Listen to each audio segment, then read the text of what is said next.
Hello students, இந்த செஷனில் GCD எப்படி கண்டுபிடிக்கிறது அப்படிங்கிறத பார்க்க போகிறோம். ஒரு ஈஸியான ப்ரோக்ராம் தான். ஏற்கனவே எல்சிஎம் கண்டுபிடிக்கிறதுக்கான ப்ரோக்ராம் பார்த்தோம். அதே மெத்தடில் இப்போ நம்ம ஜிசிடி எப்படி கண்டுபிடிக்கிறதுன்னு பார்க்க போகிறோம். 2 நம்பர்ஸ் எப்போதும் போல் நம்ம இன்புட்டாக வாங்கிக்கிறோம்.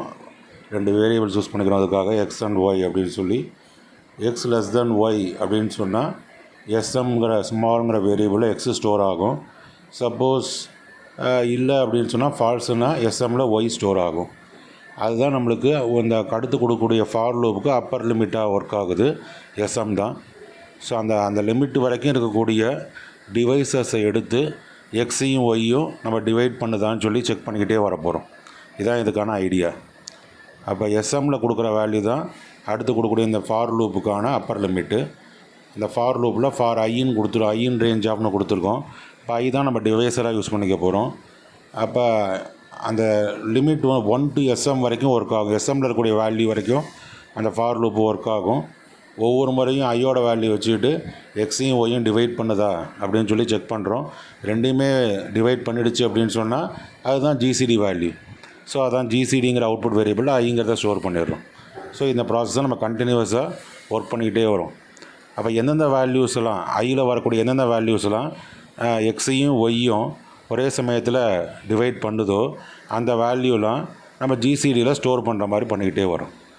அப்போ எந்த வேல்யூ இருக்கிறதுலே கிரேட்டஸ்ட் காமன் டிவைஸர் என்னவோ அது ஃபைனலாக ஸ்டோர் ஆகிடும். ஐ வழியாக ஜிசிடிங்கிற அவுட்புட் வேரியபிளில் ஸ்டோர் ஆகிடும். ஸோ இதுதான் இந்த லாஜிக்கு. இதுக்கான நம்ம இன்புட்ஸை கொடுத்து செக் பண்ணி பார்க்குறோம். ஸோ இப்போ 18, 12 கொடுத்துருக்கோம், அதுக்கான அவுட்புட்டு 6ன்னு கிடச்சிருக்கு. 54, 24 கொடுத்துருக்கோம், அதுக்கும் 6 தான் கிடச்சிருக்கு. ஸோ இப்போ நம்ம இதுக்கு எப்போதும் போல் மேனுவல் எக்ஸிக்யூஷன் போட்டு பார்க்கலாம். மேனுவல் எக்ஸிக்யூஷன் போடுறது அப்படிங்கிறது உங்களுக்கு தெரியும். இதில் பார்த்தீங்கன்னா உங்களுக்கு எக்ஸுக்கு ஒரு வேல்யூ 18ன்னு கொடுத்துக்கிறேன், ஒய்க்கு 12ன்னு கொடுத்துக்கிறேன். அப்போ எக்ஸ் லெஸ் தென் ஒய்யான்னு பார்க்குறோம், 18 லெஸ் தென் 12ஆன்னு பார்க்குறோம், இல்லை false. So SM equal to Y. அப்போ SM ஈக்குவல் டு 12. எஸ்எம்ங்கிற வேரியபிளில் ஒய்யோட வேல்யூ போய் ஸ்டோர் ஆகுது. அதுதான் அடுத்து க்ரியேட் பண்ணக்கூடிய ஃபார் லூப்புக்கான அப்பர் லிமிட். ஃபார் ஐயின் ரேஞ்ச் ஆஃப் 1, SM+1 கொடுக்குறோம். அப்போ 1, 12 வரைக்கும் ஒர்க் ஆகும். அப்போ ஐ டிவைஸரை ஆக்ட் பண்ண போகுது. அந்த ஐ டிவைஸரை வச்சுக்கிட்டு எக்ஸையும் ஒய்யும் ஒரே சமயத்தில் டிவைட் பண்ணக்கூடிய நம்ம டிவைஸரை கண்டுபிடிச்சி அந்த டிவைஸரை ஜிசிடிங்கிற அவுட்புட் வேரியபிளில் ஸ்டோர் பண்ணிக்க போகிறோம். ஸோ இதுதான் இந்த ப்ராசஸ். இதுக்கு தான் நம்ம கீழே மேனுவல் எக்ஸிக்யூஷன் கொடுத்துருக்கோம். இதில் ஒவ்வொரு முறையும் நம்ம ஐயோட வேல்யூவை செக் பண்ணிக்கிட்டே வரோம். ஐயோட வேல்யூ 1 இருக்கும்போது டிவைட் பண்ணுதா அப்படின்னு சொல்லி செக் பண்ணுறோம். 18% 1 =0 அண்டு 12% 1 =0 அப்படின்னு கொடுக்குறோம். ட்ரூ தான். அப்போ ஜிசிடி இஸ் ஈக்குவல் டு 1 வரும். அடுத்து திரும்ப ஐயோட வேல்யூ 2ன்னு மாறும். திரும்பவும் நமக்கு கொடுப்போம் கண்டிஷன் 18% 2 0 அண்டு 12% 2 0 அப்படின்னு கொடுப்போம். அதுவும் ஜிசிடி ஈக்குவல் டு 2ன்னு ஸ்டோர் ஆகும். இது மாதிரி எது கிரேட்டஸ்ட் காமன் டிவைஸ்ன்னு அடுத்தடுத்து ஒரே சமயத்தில் எக்ஸையும் ஒய்யும் டிவைட் பண்ணக்கூடிய ரிமைண்டர்ஸ் எல்லா டிவைஸஸும் ஒவ்வொரு டிவைஸராக ஜிசிடிங்கிற வேரியபிளில் ஸ்டோர் ஆகும். ஸோ இது 12 வரைக்கும் ஒர்க் ஆகும். இந்த லாஜிக் படி 18, 12 நம்ம இன்புட்டாக கொடுக்கும்போது அப்போ 1 வரும், அப்புறம் 2 வரும், அப்புறம் 3 வரும், 4 வராது. ஏன்னா 18ஐயும் 12ஐயும் டிவைட் பண்ணக்கூடிய டிவைஸர். அப்போ 4 வராது. அடுத்தது 5 வராது.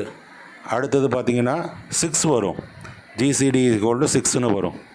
அடுத்து பார்த்திங்கன்னா உங்களுக்கு 7, 8, 9, 10, 11, 12 வேறு எதுவுமே வர்றதுக்கு வாய்ப்பு இருக்காது. உங்களுக்கே தெரியும், எக்ஸையும் டிவைட் பண்ணணும், அதே சமயத்தில் ஒய்யும் டிவைட் பண்ணக்கூடிய டிவைஸராக இருக்கணும் ஐயோட வேல்யூ.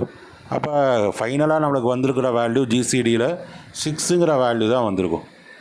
ஸோ மற்றபடி வேறு எந்த வேல்யூவும் வர்றதுக்கு சான்ஸ் இல்லை. அதனால் நமக்கு அவுட்புட்டில் பார்த்திங்கன்னா நம்ம பார்த்துருப்போம் ஜிசிடி 6ன்னு வந்திருக்கும். ஸோ அதுக்கான மேனுவல் எக்ஸிக்யூஷன் தான் இங்கே நம்ம போட்டு காமிச்சிருக்கோம். இது ரொம்ப சிம்பிளான ஒரு ஐடியா. நீங்கள் ஈஸியாக க்ரியேட் பண்ணி பார்க்கலாம். ஏற்கனவே எல்சிஎம் பார்த்தோம், அதையும் நீங்கள் ஈஸியாக ஒர்க் அவுட் பண்ணி பார்க்கலாம்.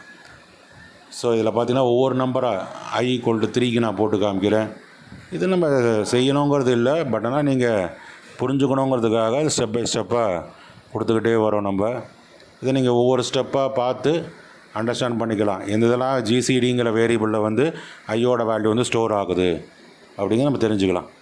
நமக்கே தெரியும் ஒரு லெவலுக்கு மேலே இப்போ 6க்கு அப்புறம் வேறு எந்த வேல்யூவும் டிவைட் பண்ணாதுன்னு தெரியும். 7 டிவைட் பண்ணாது, 8 டிவைட் பண்ணாது, 9 டிவைட் பண்ணாது, 10 டிவைட் பண்ணாது. அதாவது 18யும் 12யும் ஒரே சமயத்தில் டிவைட் பண்ணக்கூடிய டிவைஸராக இருக்கணும். 18யும் டிவைட் பண்ணணும், 12யும் டிவைட் பண்ணணும். ஸோ அதனால் அப்படி வரக்கூடிய டிவைஸர் ஜிசிடியில் 6 தான் வரும். ஸோ அதனால் நம்ம இப்போ ஒவ்வொரு வேல்யூவாக i = 4 போட்டு பார்த்துட்ருக்கோம். 4ம் டிவைட் பண்ணாது, 18யும் டிவைட் பண்ணணும், 12யும் டிவைட் பண்ணணும். அப்படி டிவைட் பண்ணுமான்னு பார்க்கும்போது கண்டிப்பாக 4 டிவைட் பண்ணாது. அடுத்தது பார்த்திங்கன்னா 5 செக் பண்ணி பார்க்குறோம். 5யும் கண்டிப்பாக டிவைட் பண்ணாது. 18% 5 = 0 அண்டு 12% 5 = 0. அது வந்து ஃபால்ஸாக தான் இருக்கும். ஸோ அதுக்கும் வாய்ப்பு இல்லை. அடுத்தது i = 6 செக் பண்ணி பார்க்குறோம். அது டிவைட் பண்ணும், 18ஐயும் டிவைட் பண்ணும், 12ஐயும் டிவைட் பண்ணும். அதனால் ஜிசிடியில் 6ன்னு ஸ்டோர் ஆகும். அடுத்ததாக பார்த்திங்கன்னா நம்ம i = 7, 8 இதெல்லாம் நீங்கள் அசைன் பண்ணி பார்த்தாலே தெரியும். இது எதுவுமே 18ஐயும் 12ஐயும் டிவைட் பண்ணக்கூடிய டிவைஸராக இருக்கிறதுக்கு சான்ஸ் இல்லை. இது இல்லாமல் நம்மளுக்கு ஃபைனலாக என்ன ஆகும் அப்படின்னு சொன்னோன்னா, இந்த ஃபார் லூப் முடிஞ்சதுக்கப்புறம் ஜிசிடி ஆஃப் 2 numbers is 6ன்னு சொல்லி நம்மளுக்கு அவுட்புட் காட்டும். ஸோ இதை நம்ம சிம்பிளாக எக்ஸிக்யூட் பண்ணி பார்த்துருப்போம். இது மாதிரி ப்ரீவியஸ் ப்ரோக்ராம்ஸ் எல்லாத்தையுமே நீங்கள் இதே மாதிரி ஒவ்வொரு ப்ரோக்ராம் போட்டு அதுக்கான மேனுவல் எக்ஸிக்யூஷனையும் பேப்பர் நோட்டில் கூட எழுதி ப்ராக்டிஸ் பண்ணிக்கலாம். சிஸ்டமில் ப்ரோக்ராமை ஃபீட் பண்ணிக்கலாம். அந்த லூப் என்ன கொடுத்துருக்கோமோ லூப் ஸ்ட்ரக்சரை அண்டர்ஸ்டாண்ட் பண்ணுறதுக்கு கண்டிப்பாக நம்ம என்ன பண்ணணுன்னா அதை நோட்டில் எடுத்து அது எப்படி இந்த லூப் ஒர்க் ஆகுது அப்படிங்கிறத நம்ம எழுதி தான் ப்ராக்டிஸ் பண்ணணும்.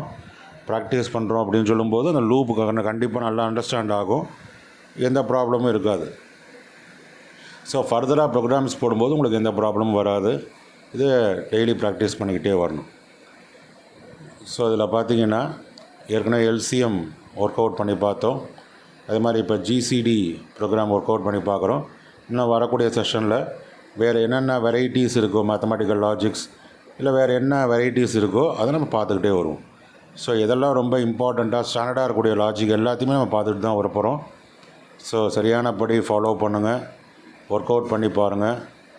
தேங்க்யூ.